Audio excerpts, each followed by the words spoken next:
Nos encontramos en No Me Cuentes Cuentos, grabando desde Costa de G, en uno de los hoteles donde se encuentra Spa Buen Club, patrocinador de esta 9ª temporada del programa de bienestar y emprendimiento.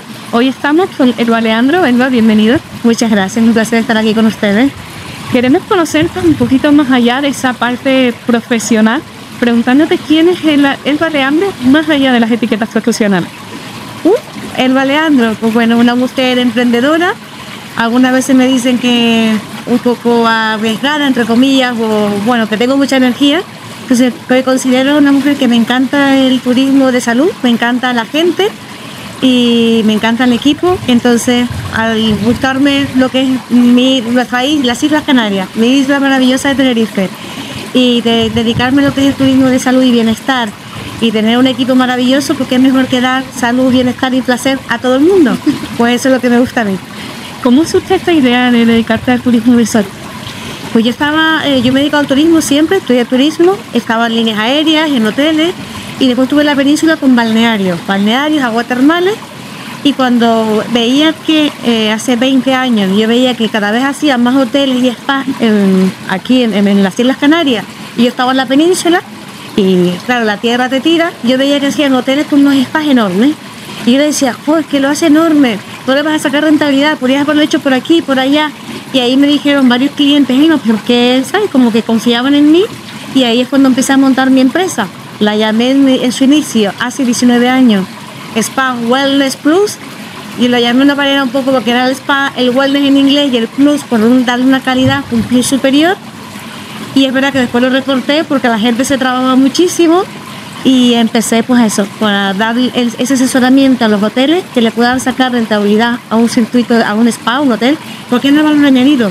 Todos los hoteles de 5 estrellas tenían que tener un spa. Y está bien, pero después tienes que ver la distribución, qué medios tienes, qué clientes tienes, entonces es personalizarlo. Y después también gestionarlo y explotarlo no tiene nada que ver, porque quien se dedica, como digo yo, zapatero sus zapatos. Entonces el hotel lo hace muy bien con la parte de habitaciones y restauración, y el mundo del spa y el sector de bienestar es totalmente distinto. Y es importante pues tener ese equipo humano, que sepas qué tendencias hay, y saber llevar lo que son la parte de terapias, masajes, esteticistas, de todo, ¿no? Es muy complejo. Eres una empresaria referente en Canarias, yo te admiro un montón. Gracias, Raquel. Te conozco hace unos cuantos años. Sí. ¿Cuáles son los retos a los que te has enfrentado como mujer empresaria? Pues sobre todo al principio, ser mujer y jovencita, pues como que estaban en la duda, ¿vale? Que a lo mejor podríase llegar a terminar, o si uno se quiera, tienes hijos, no tienes hijos, entonces como que no pueden llegar a estar al 100%. Se puede al 100%, así que eso sí que lo hice. Pues de apellido Leandro, pues al ser Leandro se pensaba muchas veces que era como un apellido familiar, y quizás también eso al principio, pues sí es verdad que me dieron las puertas de que se pensaba que era una empresa como más familiar, ¿no? Y que la llevaba mi padre. Entonces, pues tuve esa oportunidad, yo siempre digo que estuvo genial, me dieron la oportunidad, y empecé con varios en el Puerto de la Cruz, y después hemos llevado más de, sin exagerarte, más de 20 o 30 asesoramientos de proyectos de spa en Tenerife, y hemos explotado más de 20 spas, más de 20 o quizás 30. Y de equipo humano de empleados han podido pasar más de 1.500 empleados o más hasta la fecha de ahora. Sí. En 2020 llegó la pandemia, fue un duro golpe para el turismo. ¿Cómo se han ido recuperando los spas desde entonces? Pues en nuestra parte, muy mal, nos costó muchísimo. Fuimos de los últimos sectores en abrir al 100%, fuimos de los últimos. La verdad es que lo sabe mucha gente que me conoce, lo pasé muy mal, lo pasamos muy mal el equipo. Gracias que tenía un equipo que ahí estuvimos aguantando en la pandemia.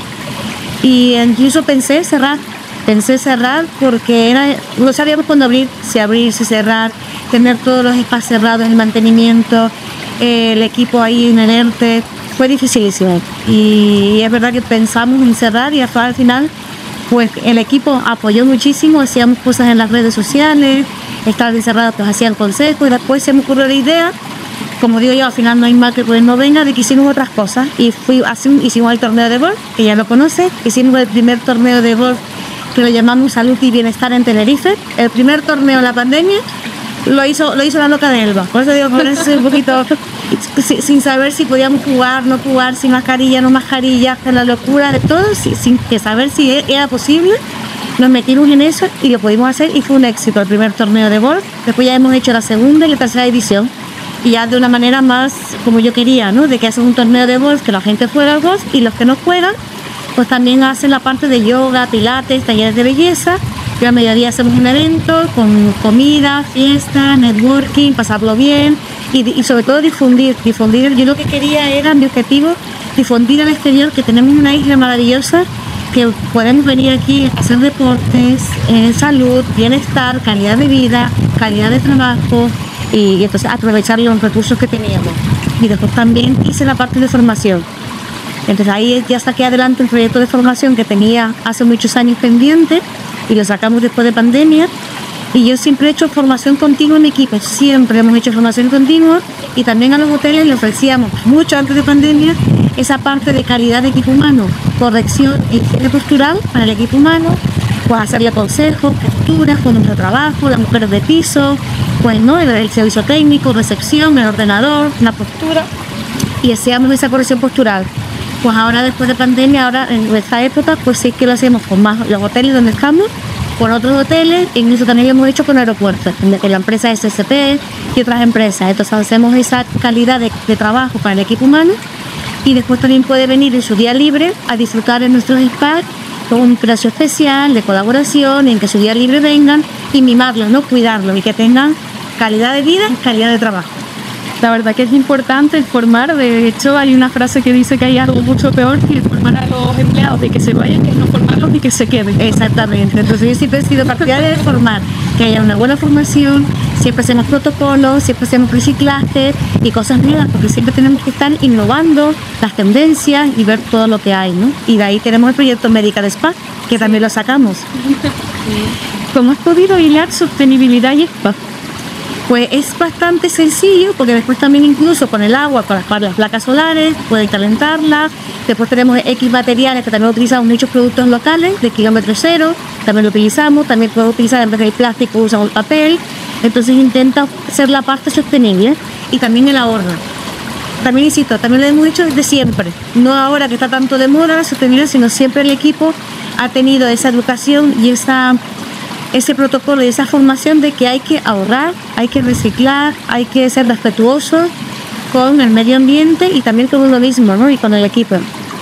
Elba, ¿consideras importante esos networking, esas conexiones, incluso el patrocinio que haces con No Me Cuentes Cuentos para dar voz al talento empresarial canario? Por supuesto, hay que hacer, lo hacen súper bien, hay que dar voz, hay que dar visibilidad, lo que están haciendo ustedes. Y porque mucha gente no lo sabe o no lo conoce, ¿no? Y entonces es súper importante y que haya sinergia, que haya pues eso, networking, que haya reuniones de estos a otra cosa, y aunque hay muchos centros de estética o de masaje y de spas, todos son súper buenos y maravillosos y no es nada de competencia, simplemente puede haber simbiosis, trabajar en colaboración y trabajar en equipo y sinergia, que el networking maravilloso. Muchísimas gracias por este ratito en No Me Cuentes Cuentos y por abrirnos las puertas de tu casa de Spa Wolf. Muchas gracias, están todos cuando quieran venir, están invitados, lo pueden seguir a través de ustedes y a través de nuestras redes y que también, bueno, también insisto, no solamente para clientes de hotel alojados, sino también para clientes del exterior. Es importante que clientes del exterior pueden venir, reservan y pueden disfrutar salud, bienestar, calidad de vida, no solamente para el que hace turismo, sino para todos los que estamos aquí, el equipo humano que trabajamos aquí. Muchísimas gracias, Elba. Nosotros seguimos en No Me Cuentes Cuentos y les animamos a visitar la página web donde pueden encontrar todos los spas y venir a disfrutar de un día diferente. Bienvenidos a este nuevo capítulo de No Me Cuentes Cuentos en las terrazas del Sausal, donde seguimos dando voz al talento empresarial canario. Hoy tenemos una invitada muy especial, Ana Curbelo, que viene desde Lanzarote para hablarnos de asistencia virtual. Ana, bienvenida. Hola, Raquel. Gracias. Ana, cuéntanos un poquito sobre esta figura de asistencia virtual, porque es relativamente novedosa. ¿Asistente virtual se nace o se hace? Bueno, yo creo que te vas haciendo, porque realmente al final, con todo el auge de las tecnologías, ha sido como el paso natural de la administración, un poco a la administración virtual, porque al fin y al cabo, pues un asistente virtual es una persona que se encarga de toda la parte administrativa de una empresa con sus variaciones, pero más centrado en hacerlo todo de manera online. Entonces, al final, es un paso, para mí, fue un paso natural. Tienes también el programa SOS, que creo que es necesario para todos los empresarios. Sí, porque al final, bueno, viendo las necesidades que hay, yo estructuré mi sistema de trabajo como en 3 fases, ¿vale? La primera fase sería la primera S, que es soltar, que es un poco una reunión para ver la situación en la que está el cliente y qué se puede delegar y qué no se puede delegar. Ver un poco cómo se organiza, cómo trabaja, qué es lo que hace la persona en concreto, para ver qué partes de eso se pueden delegar a otra persona. En ordenar se trabaja toda la parte de estructura, todos los procesos, hacer todo el sistema de trabajo nuevo, y la última parte, que sería sostener, es sostener precisamente todo ese trabajo que se ha implementado, ¿vale? Para que todo el trabajo previo no se pierda, porque es muy fácil despistarte y volver a los viejos hábitos. Nos cuesta mucho delegar, ¿no? Sí, cuesta muchísimo. Es normal porque pensamos que nadie lo va a hacer como nosotros. Al final siempre es pues más rápido, necesitas algo y lo haces sobre la marcha, pero bueno, ese tiempo que pierdes haciendo eso, estás dejando de hacer otras cosas que a lo mejor son más importantes. ¿Cómo consigues generar esa confianza con el cliente para que delegue y deje en tus manos ciertas tareas? No es fácil, porque sobre todo para las personas que están muy acostumbradas a trabajar por su cuenta, ¿vale? Y hacerlo todo, es muy complicado. Al principio hay que ir muy poquito a poco, viendo lo que es más delegable, pero en el sentido de lo que la persona está más dispuesta a quitarse. Porque no, o sea, hay muchísimas cosas que se pueden delegar, pero tú no puedes no estar dispuesto a querer soltarlo. Entonces, siempre, a mí me gusta siempre empezar por cógete una semanita y anota todo lo que haces.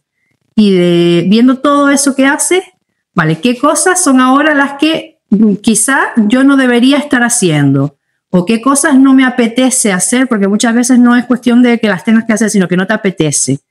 Y esas cosas son las que primero tienes que delegar. Entonces, poquito a poco vas cogiendo esa confianza. Siempre muy despacio, porque eso no es fácil. Tus clientes delegan en ti, pero ¿tú en quién delegas? Porque llevar 2 agendas no debe ser fácil. No es fácil. 2, 3 o 4, según con cuántos clientes trabajes. No es fácil, pero todo es cuestión de estructurarte. Yo en mi caso lo hago por bloques de tiempo. O sea, le suelo dedicar en la mañana las horas que dedico a mis clientes. Suelo como fraccionarla para dedicarle a un cliente, a otro y a otro, siempre en función de sus necesidades. Si tengo un cliente que, por ejemplo, tiene una tarea diaria muy sencilla, pues la suelo hacer a lo mejor lo primero de la mañana, porque es algo que tengo ya controlado y sé que voy a tardar relativamente menos. Si es algo que tengo que hacer, pues una investigación o algo que hay que profundizar un poquito más, me lo suelo dejar para mis horas más activas, digamos, las horas en las que estoy más inspirada y me siento con más energía. Entonces, es cuestión de irte estructurando un poco. En mi caso, yo lo hago eso, por bloques de tiempo. Hay otras personas que prefieren pues dedicarse la primera hora de la mañana a ver correos de todos sus clientes. Luego, por ejemplo, redes sociales. Después a las tareas de una cosa o de otra. Entonces, es cuestión de un poco adaptarte también a cómo te gusta a ti trabajar. Es verdad, bueno, un mito en realidad el estar pendiente de una persona 24/7 que a lo mejor te envía un mensaje por la noche de algo urgente. La figura asistente virtual, ¿cómo se organiza? Pues depende también del cliente y de los límites que tú le pongas al cliente. Hay clientes con los que más o menos, o sea, si el trabajo está muy estructurado de tienes que hacer A, B y C, pues tú ya te lo organizas en el día. Hay clientes, por ejemplo, que quieren todos los días reunirse a las 9 de la mañana. Hay algún cliente que te dice, bueno, este fin de semana voy a tener una reunión, tengo un evento o algo, por favor, estate pendiente, porque lo mismo necesito alguna información o algo, pues cuestión de llegar a acuerdos con los clientes. Pero bueno, yo normalmente no trabajo 24/7. Sí que es verdad que algún fin de semana sí, porque me gusta adelantar trabajo cuando tengo así un poco más tiempo libre. Y hay tareas que se aprovechan mucho el tiempo y se adelantan ahí. Pero yo no trabajo 24/7. Bien aclarado. Sí. Porque es importante esa parte de conciliación, ¿no? Sí, es importante porque además cuando tienes familia, yo en mi caso tengo un niño pequeño, pues claro, siempre hay que coger las horas del día y repartirlas bien. Y al final la familia siempre tiene que estar ahí muy presente. ¿En qué punto suele acudir a ti el cliente? ¿Cuando ya está desbordado o quizás está empezando y dice, bueno, pues ya de primeras cojo un asistente virtual? Normalmente llegan cuando están desbordados. Por lo general, porque al principio siempre pensamos que podemos y en realidad podemos, pero claro, cuando tu negocio va creciendo responsabilidades, van creciendo tareas y ya vas sobre todo interviniendo con otras personas, se va complicando la cosa. Entonces la mayoría de los clientes llegan ya cuando están en el momento en el que o delego o tengo que cerrar mi negocio y dedicarme a otra cosa porque ya se empieza a resentir la salud, las relaciones tanto familiares como personales. Hay mucha gente pues que deja de salir con amistades porque tiene que quedarse trabajando, no se puede ir a la playa, no se puede ir a un concierto y es más complicado, pero sobre todo en ese punto es cuando ya la gente pide ayuda. Para ir cerrando esta entrevista, ¿nos podrías decir unos tips para delegar? Sí, yo lo que comenté antes, lo primero es cógete una semana de tu vida y apuntas todo. Desde que te levantas hasta que te acuestas, apunta todo, sea personal, sea laboral, todas las tareas, por pequeñas que sean, porque al final hasta una tarea que te lleva 2 minutos, pero si son 2 minutos 4 veces al día, todos los días de la semana, al final al mes suba mucho tiempo. Eso es lo principal, apuntar todo y seleccionar, ir viendo qué es urgente, qué no es urgente, qué lo hice, pero pues a lo mejor no era necesario que lo hiciera o no era necesario que lo hiciera en ese momento. Teniendo claro eso, lo demás viene muy rodado porque ya sabes, vale, esta parte me quita mucho tiempo, esta parte no me apetece, esta parte no sé hacerla, porque muchas veces también hay cosas que no sabemos hacer y perdemos mucho tiempo intentando hacerlas de aquella manera y al final eso se puede delegar en alguien que sí sepa hacerlo y al final te va a salir rentable. Pues esos serían mis consejos básicos. Ana Curbelo, muchísimas gracias por esta entrevista en No Me Cuentes Cuentos y también por enseñar estos diseños, ¿no?, de arena y plata del collar de Leticia Palenzuela y también los pendientes y seguir pues dando visibilidad, ¿no?, a todas las empresarias que hacen posible este programa de bienestar y emprendimiento. Muchas gracias a ti por invitarme. Y continuamos en No Me Cuentes Cuentos con muchas más entrevistas y contenido muy interesante que no se puede perder después de estos momentos musicales que van a venir en radio. Y continuamos en No Me Cuentes Cuentos desde las terrazas del Sausal con el patrocinio de Arena y Plata que nos ha dejado estos diseños que es de Liberatime, la empresa de la empresaria Tania Vidal que se encuentra hoy con nosotras. Encantada, Raquel. Bienvenida. Sí, la verdad que va súper acorde. Totalmente, mimetizada. Tania, cuéntanos, ¿cómo surge Liberatime? Bueno, pues Liberatime surge de una reinvención. Yo siempre he trabajado por cuenta ajena, pensé que toda la vida trabajaría por cuenta ajena, pero una serie de circunstancias hicieron que me replanteara mi futuro. Entonces dejé mi trabajo y surge un poquito por casualidad. Un día, pues mirando las redes, me apareció un anuncio de un webinar sobre profesiones digitales y dije, oye, qué interesante esto, me voy a meter a ver qué me dicen. Y ahí apareció el concepto de asistente virtual que yo personalmente nunca lo había escuchado antes. Y en ese webinar todas las cosas que hacía un asistente virtual era un poco pues todo lo que yo había hecho durante toda mi experiencia profesional en diferentes sectores. Y dije, bueno, pues creo que aquí puedo englobar mi futuro profesional en ser un asistente virtual. Y claro, yo no quería hacerlo con mi nombre, sino quería montar el nombre de una empresa, o sea, ir detrás de algo que luego pudiera ser más grande, no solo Tania Vidal. Entonces decidí empezar, pues, buscar el nombre y empecé ahí con ayuda de ChatGPT.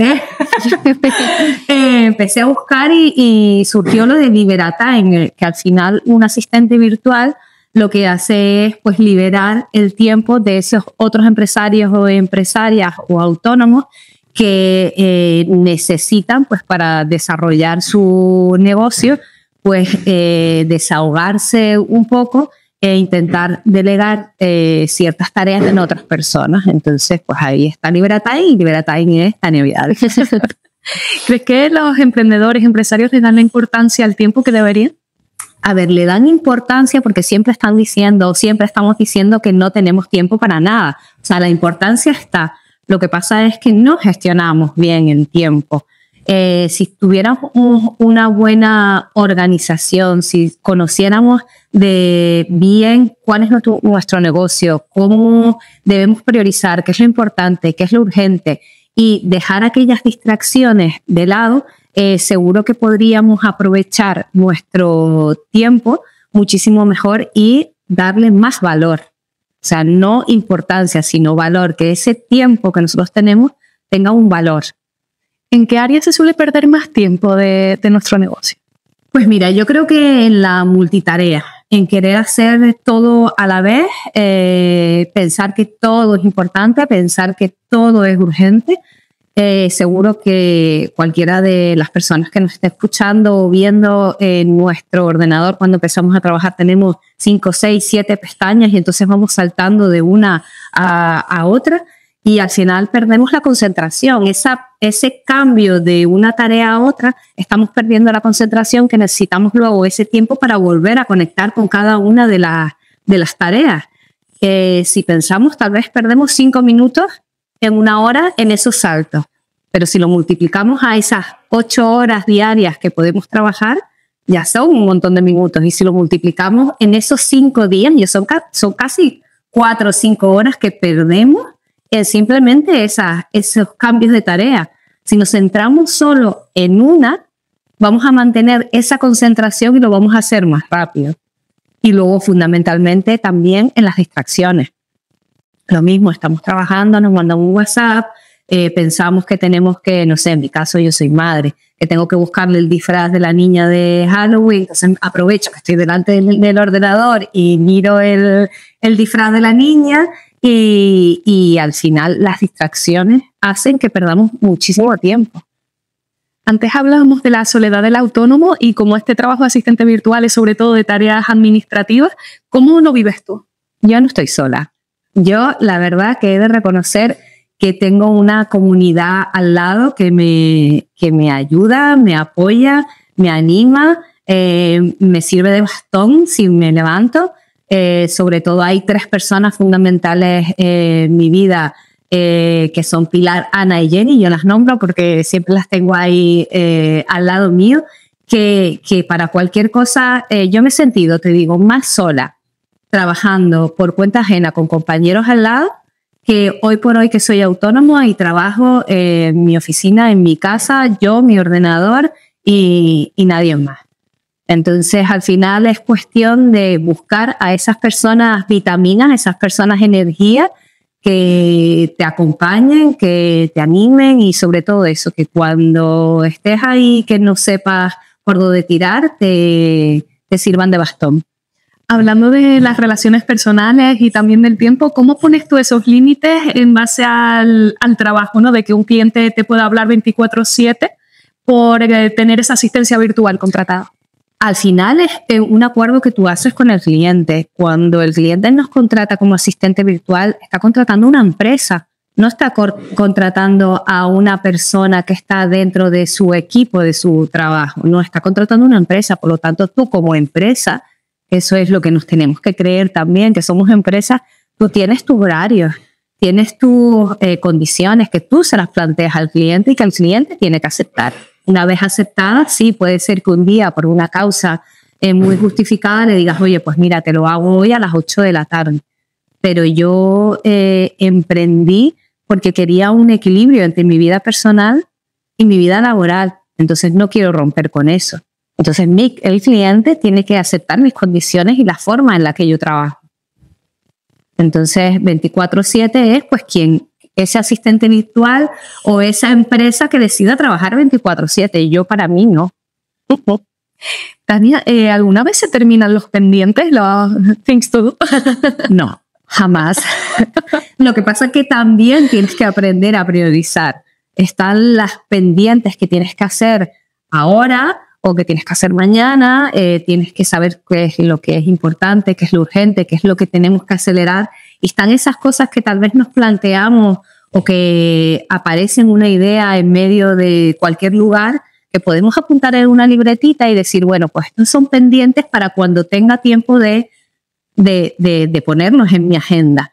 Pero yo creo que la mayoría de los autónomos empresarios somos mentes pensantes que todo el mundo, todo el rato queremos evolucionar nosotros como personas, evolucionar como empresarios, como evolucionar nuestro negocio, y yo creo que nunca acaban.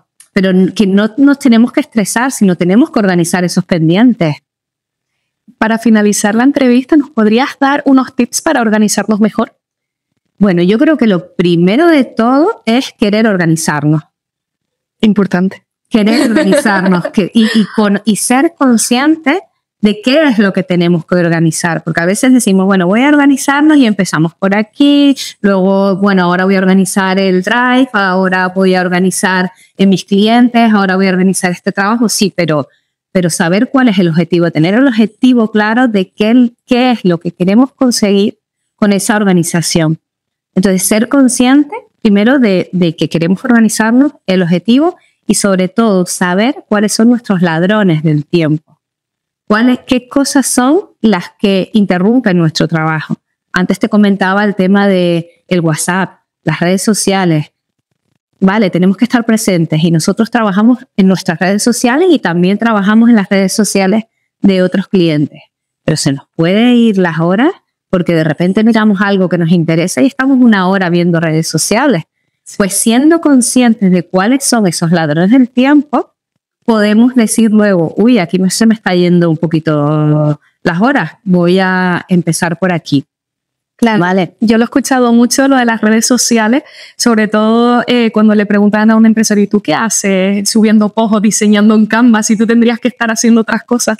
Claro, pero es que al final uno como autónomo, como empresario es de todo. Es community manager, es contable, es evidentemente diseñador de su propio servicio, de su propio proyecto, pero al final nosotros somos una empresa también, entonces tenemos que gestionarla. Claro. Y tenemos que saber hacia dónde queremos llevarla y tenerlo todo coordinado. Sí, yo creo que hay mucho desconocimiento en base a la asistencia virtual porque es una figura nueva, ¿no? Y a lo mejor pensamos que no tenemos ese presupuesto para hacer frente a un asistente virtual que nos ayude, pero incluso hay hasta paquetes por horas que yo lo acabo de descubrir. Paquetes por horas o depende de cuál es la necesidad de cada empresaria o empresario. Hay empresarios que tal vez a mí me contratan nada más para que le haga un informe todos los lunes de sus métricas en la web y en sus redes sociales. Ya está. No le hago otro trabajo a esa persona, pero hay otras personas que sí, que quieren una prospección o que quieren esa presencia en las redes sociales o que quieren una búsqueda de su competencia.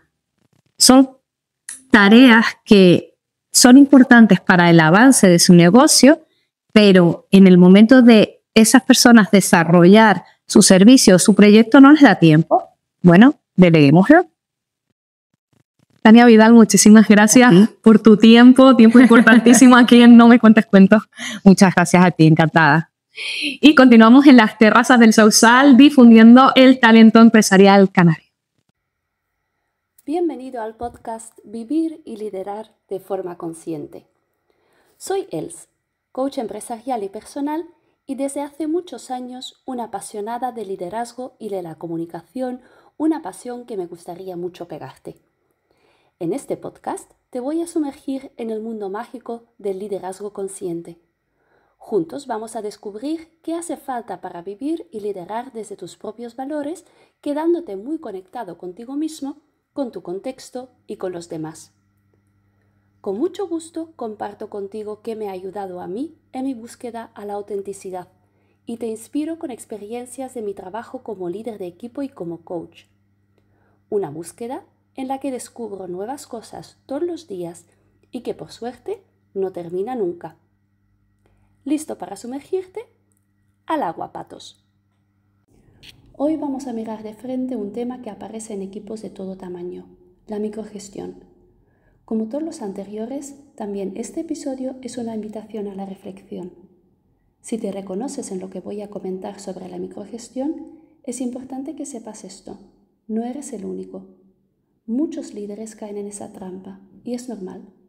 Todos queremos que el trabajo se haga de la mejor manera y queremos evitar que nuestros trabajadores cometan errores, por el bien del cliente y por el bien de nuestra empresa. Dirigir una empresa y un equipo de personas es todo menos fácil. Requiere una dosis de autocrítica sana. Muchas de las personas que hoy son líderes, ayer aún era el mejor de la empresa en su materia. Entendía mejor que nadie las necesidades del cliente y ejecutaban las tareas a la perfección. Esas competencias les hacían destacar entre los miembros del equipo, por lo que se decidió promocionarlos y hacerles jefe de departamento. Pero ser experto en tu materia no automáticamente te hace buen gestor de equipo. Liderar a personas es totalmente diferente a liderar proyectos y requiere habilidades muy específicas.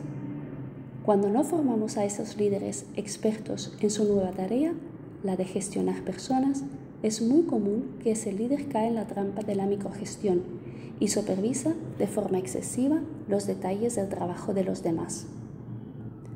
La microgestión se caracteriza por una atención desproporcionada a lo táctico en lugar de lo estratégico, intervenciones constantes en el día a día de los miembros del equipo y poca delegación real, es decir, se asignan tareas pero no la responsabilidad sobre ellas. No se deja trabajar a las personas de forma autónoma y el líder está presente en todo momento para controlar el trabajo, por ejemplo, pidiendo actualizaciones constantes o revisando borradores a cada paso. Conocer las razones por las que los líderes recurren a la microgestión ayuda a desactivarlas, pues mirémoslas un poco más de cerca. Una de las razones recurrentes es la falta de experiencia delegando. Delegar bien es una habilidad que requiere práctica y tolerancia al riesgo. Si eres nuevo en tu posición como líder, desafíate con suficiente frecuencia. Deja una tarea totalmente en manos de un miembro de tu equipo y pídele solo reportarte cuando lo haya terminado. Te sentirás incómodo y de vez en cuando te entrarán ganas de ir y controlar si todo va bien, pero no lo hagas. Quédate quieto y espera. Siente la incomodidad y tolérala. Cada vez que delegues una tarea, sentirás cómo te quedarás más tranquilo. También puede ser que sientes ansiedad sobre el tiempo y plazos ajustados. En momentos de crisis, tu reacción puede ser meterte en todos los detalles para tener pleno control hasta que pase la tormenta. Si notas que son muchas las tormentas, pregúntate, ¿es esto una crisis de verdad que requiere mi microgestión o es más bien mi estilo constante? Otra de las razones puede ser el miedo al fracaso o a la responsabilidad. Muchos líderes sienten que, si algo sale mal, la responsabilidad recaerá sobre ellos. Controlan para reducir esa incertidumbre. Si piensas que este podría ser tú, pregúntate, ¿qué escenario temes que se presente si dejas más autonomía a tu equipo? Otra es el perfeccionismo. Si crees que solo tú sabes cómo se hace bien y otros tardarán más de la cuenta o no lo harían tan bien como tú, pregúntate, ¿qué pruebas tienes de que tu forma de hacerlo es la única manera válida? A lo mejor sientes que tu equipo no tiene las habilidades necesarias o aún no tiene los procesos claros e intervienes para echarles una mano. En este caso, te falta confianza en los procesos, o peor, en la selección de tu personal. Si sientes que este es tu caso, pregúntate, ¿has invertido suficiente tiempo en seleccionar y formar a las personas o estás poniendo el foco en corregir lo que sale mal? También puede ser que reina en tu organización una cultura que premia la visibilidad del control y que estar encima se percibe como dedicación al trabajo. ¿Qué se valora más en tu organización? ¿Los resultados o la ocupación visible? Como ves, la microgestión puede presentarse como ayuda, revisión cuidadosa o control de calidad, pero su rasgo distintivo es que quita espacio para que el trabajador actúe con autonomía y aprenda por sí mismo. Se convierte en un freno al desempeño cuando responde más al miedo del líder que a las necesidades de la empresa. en especial cuando la intención detrás de cada decisión no es fortalecer la operación, sino disimular el nerviosismo que provoca al cliente o compensar la falta de experiencia del propio directivo. La microgestión puede parecer efectiva a corto plazo. Se ven menos errores visibles y se toman decisiones más rápidamente porque las toma el líder. La suma de los dos genera en la empresa una falsa sensación de control. ¿Pero están las cosas bajo control de verdad? A primera vista y a corto plazo parece que sí, pero a medio y largo plazo las consecuencias de esta falsa sensación de control enseñan su verdadera cara. Y es una cara con algunos riesgos bastante feitos. En primer lugar, está allí el desgaste del propio líder.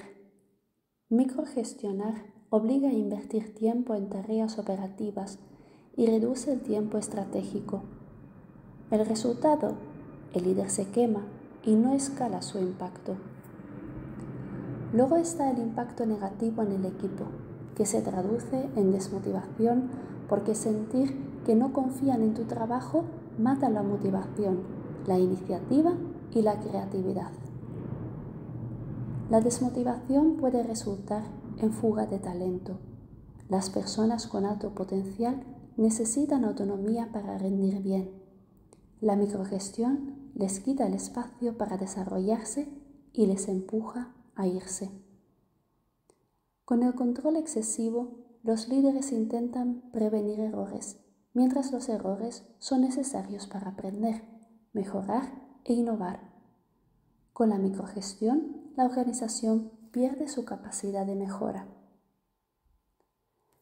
Cuando exiges que todo pasa por tu filtro y no permites a otros tomar decisiones, tu empresa se vuelve lenta y vulnerable. Si es tu caso, revisa los procesos de trabajo y toma de decisiones y mira cuáles no necesitan ser tomadas por ti y pueden ser delegadas. Y terminamos con esta paradoja. Microgestionar no genera más control real, sino una cultura donde la gente oculta problemas por miedo. Con la microgestión consigues lo que justamente has estado intentando evitar tanto: un clima de desconfianza entre tú y tus compañeros y entre ellos en general. Para descubrir cuánta confianza hay en tu equipo, analiza las reuniones. ¿Tienes la sensación de que tu equipo te dice la verdad o solo dice lo que tú quieres escuchar? Muchos líderes confunden su rol con el de un supervisor omnipresente. Creen que proteger al cliente significa suavizar procesos internos, eliminar condiciones claras o evitar establecer límites que, aunque resulten incómodos, son imprescindibles para la salud de la organización. El problema radica en que estas decisiones, tomadas para no incomodar, transmiten un doble mensaje. Hacia adentro, que la experiencia de los colaboradores no es valorada, y hacia afuera, que la empresa carece de firmeza en sus estructuras. En ambos sentidos se erosiona la confianza. Cambiar de microgestionar a liderar con confianza exige tanto un cambio de mentalidad como prácticas concretas. Te invito a probar algunas de las estrategias que te propongo a continuación. Primero, delega objetivos en vez de tareas. En vez de decir cómo se debe hacer, define qué resultado esperas y para cuándo. Entrega contexto. ¿Por qué importa? ¿Cuáles son los criterios para medir el resultado? ¿Y cuáles son las restricciones? 2.